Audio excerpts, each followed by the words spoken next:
পশ্চিম জয়পুরহাট শহর সরকারি প্রাথমিক বিদ্যালয়ে জীবনের ঝুঁকি নিয়ে চলছে পাঠদান। বছরের পর বছর ধরে স্কুলটির ভবন ঝুঁকিপূর্ণ হওয়ায় মৃত্যু ফাঁদে পরিণত হয়েছে।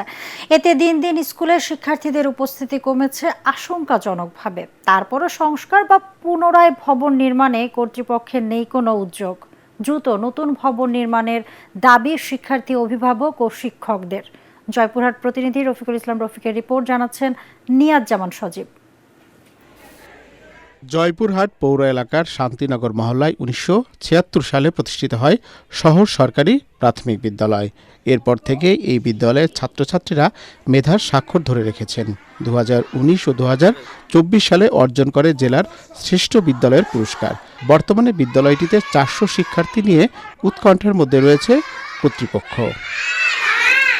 টিনশেড ভবনটিকে পরিত্যক্ত ঘোষণা করা হয়েছে। একমাত্র দুইতলা ভবনটিও ৩৫ বছরের পুরনো হওয়ায় বিভিন্ন স্থানে দেখা দিয়েছে ফাটল। ব্যবহারের অনুপযোগী এসব কক্ষে প্রতিদিন জীবনের ঝুঁকি নিয়ে চলছে পাঠদান।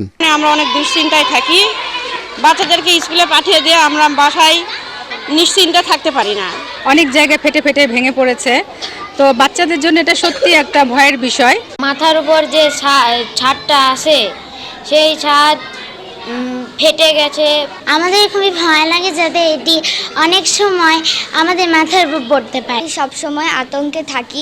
অনেক সময় স্টুডেন্টদের মাথায় পড়ে, এতে অভিভাবকরা আতঙ্কিত হয়েছে এবং বিদ্যালয়ে পাঠাতে তারা ভয় পাচ্ছে।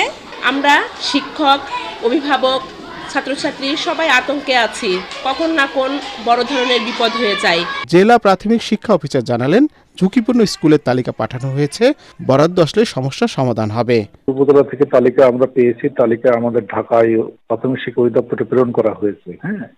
সেখান থেকে পর্যায়ক্রমে এটা বরাদ্দ প্রদান করা হবে। সারা বাংলাদেশে হাজার হাজার স্কুল না, এটার সময় তো লাগতেই পারে। ঝুঁকিপূর্ণ বিদ্যালয়টির ভবনগুলো ভেঙে নতুন ভবন নির্মাণ করলে শিক্ষার্থীদের উপস্থিতি বাড়বে বলে আশা অভিভাবক ও শিক্ষকদের।